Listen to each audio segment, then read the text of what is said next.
Vikram Sarabhai space ஸ்டேஷனில் இன்று நடந்த நிகழ்வானது உலகமே பார்த்து கொண்டிருந்தது. காரணம் அப்படின்னா, இந்தியா சார்பாக 4 இந்தியர்கள் விண்ணில் பயணிக்கவிருக்கிறார்கள் அடுத்த ஆண்டு. இந்த திட்டத்திற்கு பேர் ககன்யான்.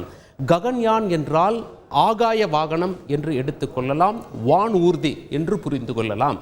அதாவது நிலவுக்கு தூரம் சுமார் 3,84,000 கிலோமீட்டர். நிச்சயமாக இந்தியா சார்பாக இன்னும் 15 அல்லது 20 ஆண்டுகளில் இந்தியர்களை நிலவில் நடக்க வைக்க வேண்டும் என்ற முயற்சி தற்பொழுது ஆரம்பித்து விட்டது, நடைபெற்று கொண்டிருக்கிறது. அவர்களை பத்திரமாக திரும்ப பூமிக்கு அழைக்க வேண்டும். ஏற்கனவே இதை அமெரிக்கா செஞ்சுட்டாங்க, இந்தியா செய்ய மும்முரம் காட்டி வருகிறது.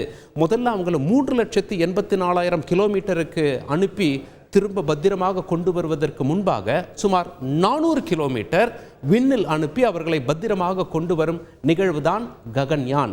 அங்கே 3 நாட்கள் இருப்பார்கள் விண்ணில். மறுபடியும் பத்திரமாக திரும்ப வரும் பொழுது இந்திய கடலில் அவர்கள் வந்து விழுவார்கள் பத்திரமாக. பிறகு கப்பலில் போய் அவர்களை மீட்டு கொண்டு வர வேண்டும். அது வங்கக்கடலாகவும் இருக்கலாம், அரபிக்கடலாகவும் இருக்கலாம்.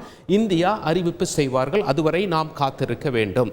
சரி, உங்களுக்கு ஒரு கேள்வி இருக்கலாம். இந்தியா சார்பாக விண்ணில் செல்லவிருக்கும் சிறப்பு இந்த மனிதர்களுக்கு இருக்கிறது, இது முதல் முறையா என்று. இது முதல் முறை என்று எந்த வகையில் நாம் சொல்லலாம் என்றால், பயணிக்கும் ஆட்களும் இந்தியர்கள், பயணிக்கும் வாகனமும் நம்முடைய வாகனம், நம் சொந்த தயாரிப்பில் உருவானது.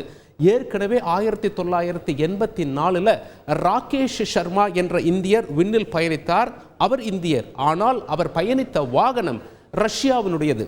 அப்பொழுது சோவியத் யூனியன் என்று ரஷ்யா அழைக்கப்பட்டது. ஆனால் இம்முறை வாகனம் இந்தியாவுடையது. இந்திய வாகனத்தில் இந்தியர்கள் விண்ணில் சுமார் 400 கிலோமீட்டர் பயணித்து பத்திரமாக மீண்டும் பூமிக்கு திரும்ப இருக்கிறார்கள். அந்த நிகழ்வை, அந்த 4 பேர் யார் என்ற காட்சிகளைத்தான் நாம் தற்பொழுது திரையில் பார்த்து கொண்டிருக்கிறோம். அடுத்த ஆண்டு இந்த விண்வெளி பயணமானது வெற்றிகரமாக ஆரம்பிக்கும். அதற்கான எல்லா வேலைகளும் நடந்து வருகிறது.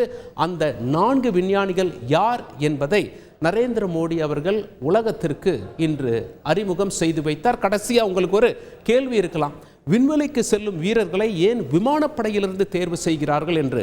அமெரிக்கா கூட இதையே தான் செய்கிறது. அமெரிக்கா சார்பாக முதலில் நிலவில் இறங்கி 2 பேர் நடந்தார்கள் இல்லையா, நீல் ஆம்ஸ்ட்ராங், பஸ் ஆல்ட்ரின். அவர்கள் 2 பேரும் விமானப்படையை சேர்ந்த பைலட்டுகள், ஃபைட்டர் பைலட்டுகள். அதே போலத்தான் நம் இந்தியா சார்பாக சுமார் 400 கிலோமீட்டர் அனுப்பவிருக்கும் வீரர்களும் பைலட்டுகளாக நாம் தேர்வு செய்திருக்கிறோம். அவர்களுக்கு அனைத்து ட்ரைனிங்கும் கொடுக்கப்பட்டு வருகிறது. வெளிநாட்டிலும் அவர்கள் ட்ரைனிங் எடுத்தார்கள். தற்பொழுது இந்தியாவில் ட்ரைனிங் எடுத்துக் கொண்டிருக்கிறார்கள்.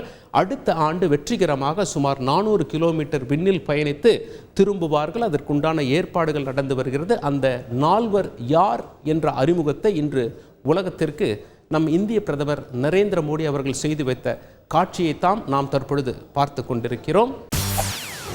செய்திகளை உடனுக்குடன் தெரிந்து கொள்ள உடனே சப்ஸ்கிரைப் பண்ணுங்க.